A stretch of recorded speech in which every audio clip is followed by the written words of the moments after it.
को लेकर कोई बड़ा युद्ध हो सकता है, ऐसे आपका क्या मतलब? पहली बार बोल रहे हैं क्या? वाह, आपका बोलना बड़ा आश्चर्य, पहली बार। श्रोता तो बहुत पुराने। कौन बोल रहा है? पाकिस्तान बोल रहा है, पाकिस्तान तालिबान बोल रहा है, पाकिस्तान बोल रहा है, भारत के मुसलमान उनके साथ बोल रहे हैं। पी में पंजाब हमारा है, के में अफगानिस्तान हमारा है, के में कश्मीर हमारा है, पाकिस्तान में बलूचिस्तान हमारा है। तो भारत का क्या होगा भविष्य में, निकट भविष्य? यहाँ जो भी प्रकल्प चल रहा है, इन सब समस्याओं को, चुनौतियों को ध्यान में रख कर ही ना बैठे। यहाँ हम लोग करते क्या है? हाथ पर हाथ रख कर बैठे हैं क्या? एक एक सांस हमारा जो है इन सब चुनौतियों को समझकर इन पर पानी फेरने के लिए क्या प्रकल्प हो सकता है, उसी को लेकर एक वाक्य हमने लिखा है, कल कंप्यूटर में भी डाला है।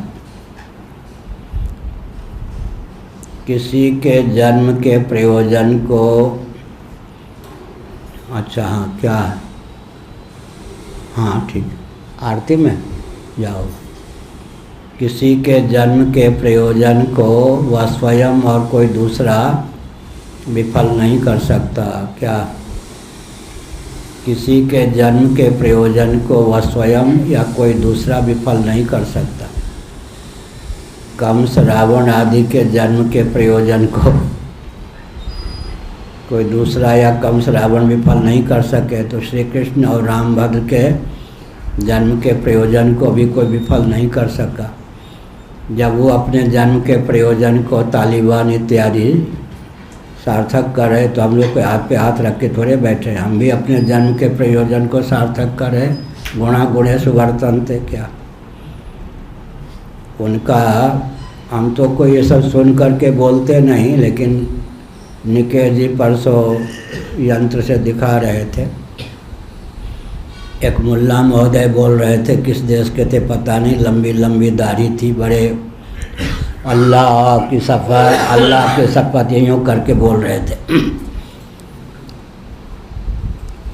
भारत को बिल्कुल मुगलिस्तान बना के रहूँगा, ठीक, एक भी हिंदू को नहीं छोड़ूंगा, अल्लाह की कसम, यूँ बोल रहे थे। तो वो लोग पूरे तैयार हैं। अंदर से देश का विभाजन जिस ढंग से किया गया, जिन्ना के मस्तिष्क में देश के विभाजन का बीज किसी ने डाला ना।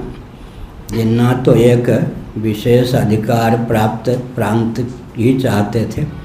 देश के विभाजन का बीज तो गांधी जी ने उनके मस्तिष्क में डाला। ये तो ऐतिहासिक तथ्य है।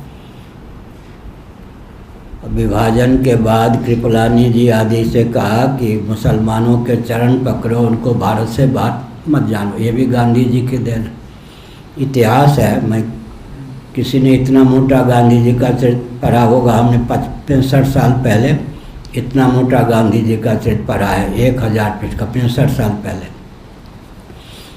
ऐतिहासिक तथ्य है। कृपलानी आदि से कहा भारत में जो मुसलमान रह गए हैं चरण पकड़ के रखो, उनको बाहर मत जाने दो। देश का विभाजन भी गांधी जी ने अंग्रेज़ों की कूटनीति का ग्रास बन के किया। विभाजित भारत में मुसलमानों को भी रहने दिया। अब वो भारत के जो राष्ट्रपति हुए वैज्ञानिक को भी तो मुसलमान थे। हमारे यहाँ रहीम रसखान भी तो मुसलमान हुए, गिने चुने ऐसे भी होते हैं। जिस ढंग से विभाजन देश का करवाया अंग्रेज़ों ने, जिस ढंग से विभाजित भारत को आगे ले जा रहा, आजकल भी हमारा संविधान हमारे शास्त्रों के अनुसार नहीं है। शिक्षा पद्धति भी ऐसी नहीं है कि हिंदुत्व का उदय हो सके। ये सारी चुनौतियाँ हैं। लेकिन इन सब चुनौतियों को हम नहीं थोड़े मानते। हिरण्यकशिपु के समय जो चुनौती प्राप्त थी, उतनी चुनौती तो आज भी नहीं है ना। आज कोई अपने बेटे को भगवान का नाम ले तो मारने थोड़े दौड़ता है क्या? जो चुनौती हमारे पूर्वजों ने, जो चुनौती थी अपने घर में ही, अपने बेटे को ही सह नहीं सकता था हिरण्यकशिपु, ये सब चुनौतियाँ आती हैं और जाती रहती हैं। ठीक, हमने उत्तर ये दिया कि दर्शन, विज्ञान, व्यवहार तीनों में सामंजस्य साध कर चलें और क्षात्र धर्म, 4 क्षत्रिय पहले जमन जी ये सबको बताया क्या? नहीं, मोहन भागवत जी आए थे, उनसे भी मैंने कहा था पूर्व, पश्चिम, उत्तर, दक्षिण भारत में 4 क्षत्रिय पहले चुने। पूर्व पश्चिम भारत, उत्तर दक्षिण 4 क्षत्रिय, एक दिशा से एक क्षत्रिय। एक शंकराचार्य की सीमा में एक क्षत्रिय सरदार वल्लभ भाई पटेल खड़े कर देते, राजवंश का उच्छेद न करते, देशी शासन तंत्र 365 लगभग छोटे छोटे राजा थे। एक शंकराचार्य की सीमा में एक क्षत्रिय राजा को रहने दिया जाता, शंकराचार्य की गद्दी भी सुरक्षित रहती, शंकराचार्य अपने दायित्व का निर्वाह करते, भारत में धर्मराज रामराज की प्रतिष्ठा होती। 75 साल हो गए प्रमाद के, तो पहले पूर्व, पश्चिम, उत्तर, दक्षिण भारत में 4 क्षत्रिय तैयार हों, जन्म तो ले चुके होंगे, उनका चयन हो। मैंने 3 शब्दों को चुना है, चयन, प्रशिक्षण, नियोजन। चयन, प्रशिक्षण, नियोजन। स्वस्थ क्रांति के लिए ही जिनका जन्म हुआ है ऐसे व्यक्तियों का चयन। चयन की 2 विधा है। विश्वामित्र जी स्वयं राम जी के पास आ गए, और जो दंडक वन आदि में अन्य ऋषि थे उनके पास राम जी स्वयं पहुंच गए। कुछ व्यक्ति स्वयं आ जाते, जैसे ये बचपन में 5 साल की आयु में मेरे पास आ गए। ये सब क्या है? ये चयन की प्रक्रिया है। कुछ व्यक्ति को यात्रा के संदर्भ में शंकराचार्य ने क्या किया, पनुपादाचार्य जी स्वयं आ गए, बाकी जो 3 आचार्य उनको यात्रा के प्रसंग में प्राप्त किया। शंकराचार्य जी ने चयन की प्रक्रिया, प्रशिक्षण की प्रक्रिया में हम कहते हैं कि कोई 25 वर्ष के प्रशिक्षण की जरूरत नहीं है। पवन तले बल पवन समाना, काचु प्रसादी रहे बलवाना, राम काज लगी तब अवतारा, सुनते भयो पर्वताकारा। जब हनुमान जी को मिलना चाहिए था तभी मिले, और प्रशिक्षण में कितना समय लगा? 5 मिनट 2 मिनट लगा होगा। पवन तनय बल पवन समाना, काचु प्रसादी रहे बलवाना, राम काज लगी तब अवतारा, सुनते भयो पर्वताकारा। शक्ति का जागरण हो जाता है। चयन, प्रशिक्षण, मोर्चे पर नियोजन, ये सब है। और वो एक भी हिंदू नहीं रहेगा, पूरा भारत मुस्लिम देशी बनेगा, ये सब उन लोगों का घोष है। उसके लिए कटिबद्ध भी हैं। शासन तंत्र भी क्या करे, लाचार है, उस तरह की क्षमता नहीं है। अपना बारूद की भट्टी पर भारत है,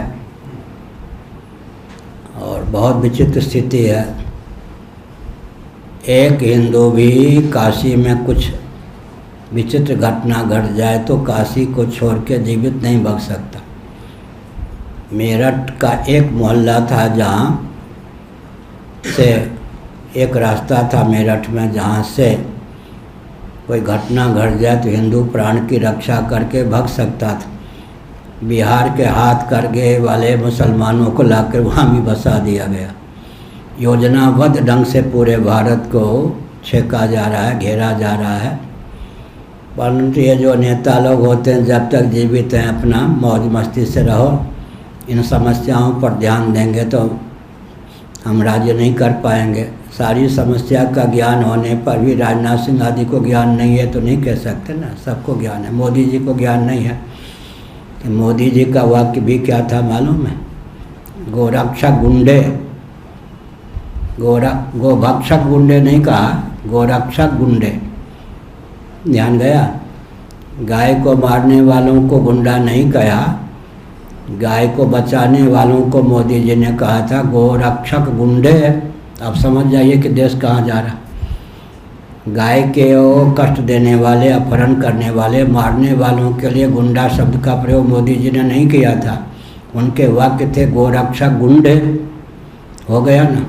तो भारत के प्रधानमंत्री किसी को कहते गोरक्षक गुंडे, तो गोरक्षकों का मनोबल दुर्बल होगा और गोहत्यारों का मनोबल प्रबल होगा। अरे गोहत्यारे ना हो तो गोरक्षा के लिए कोई बहादुरी का परिचय क्यों दे। लेकिन उल्टी खोपड़ी, मोदी जी भी मेरे परिचित हैं, लाडले प्यारले हैं, लेकिन धारा किधर चल रही। तो हिंदुओं ने ऐसा वर्चस्व अपना बना के नहीं रखा। हिंदुओं के वोट पर जीतने वाले भी हिंदुओं के नहीं होते।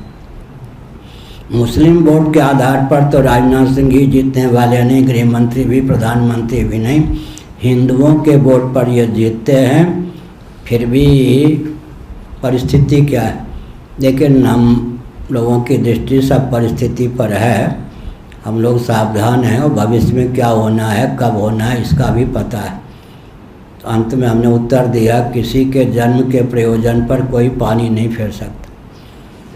रावण का जन्म हुआ हो या रामभद्र का जन्म हुआ हो, कंस का जन्म हुआ हो या श्री कृष्ण का जन्म हुआ हो, किसी के जन्म के प्रयोजन पर कोई पानी नहीं फेर सकता।